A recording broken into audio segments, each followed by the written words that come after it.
Okay, so today we're doing a deep Episodes right off the bat for the 8-episode season. right. And the big thing, the assurance for fans, is who's behind it. Exactly. Andy and Barbara Muschietti, the team from the recent IT movies. Same universe, it's all connected. Okay, let's get into the setting then. We're going back in time. Way back, the 1960s, Derry, Maine, obviously, but decades before the Losers Club we saw in the 2017 film. Off is that 1962 Easter explosion. Yeah, that's the one. It was mentioned briefly in IT Chapter 2, remember?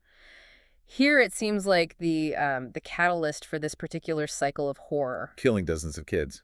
Yeah. Stark. It is. And that event seems to unleash or maybe reawaken the fear that fuels everything. What's interesting is how they're telling the story. Multiple viewpoints. Exactly. You've got parents dealing with grief, some teenagers who are probably getting too curious. Uh-huh. And this local historian character, Henry Garrick, Chris Chalk plays him. He's piecing together the town's, dark history. So it's not just about the monster showing up. It's about the town's reaction. Or lack thereof. Precisely. It sounds like it's really exploring that collective denial, the town's secrets. Okay, let's talk about the creature itself. Yeah. We know the basics, right? Interdimensional, feeds on fear, macroverse. Right. The core Stephen King lore is there. It's this ancient cosmic predator. But the clown form, Pennywise. Yeah. That's always been the big question.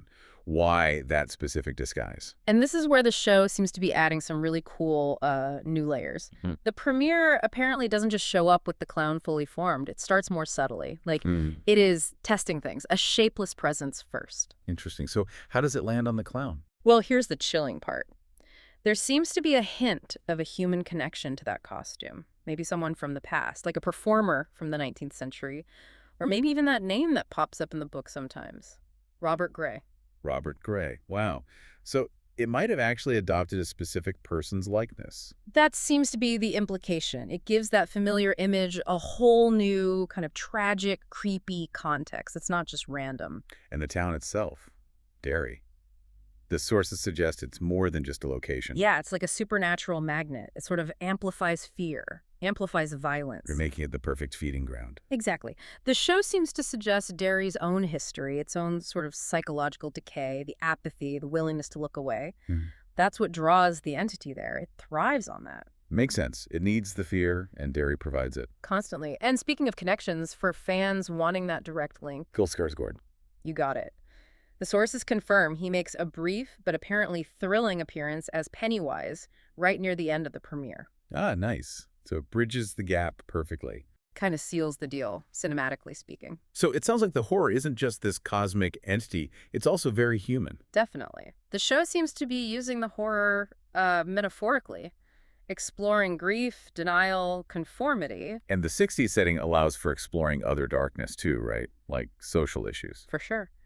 The sources mention themes of racism, the townspeople's cruelty and apathy, basically showing how that human darkness creates the fertile ground for Pennywise.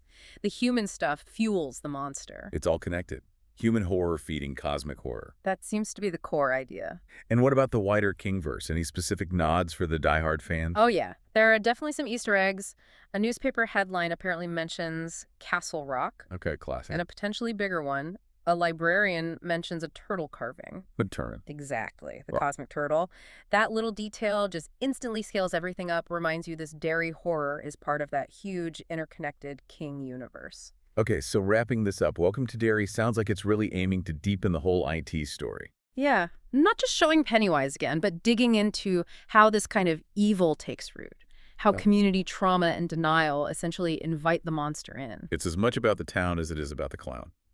Maybe more so. It's looking like prestige horror, using the genre to explore why fear works, how it shapes us. And by exploring where Pennywise perhaps chose his form and dropping hints like Maturin, maybe even the Deadlights, it feels like it could open up the Kingverse even more, which leaves a pretty big question for you, the listener, to ponder. If this show is digging into the origins in Derry, what other connections, what other parts of the massive King universe might get pulled into focus? Could we see hints of other entities, other places? That's definitely something to keep in mind as you watch.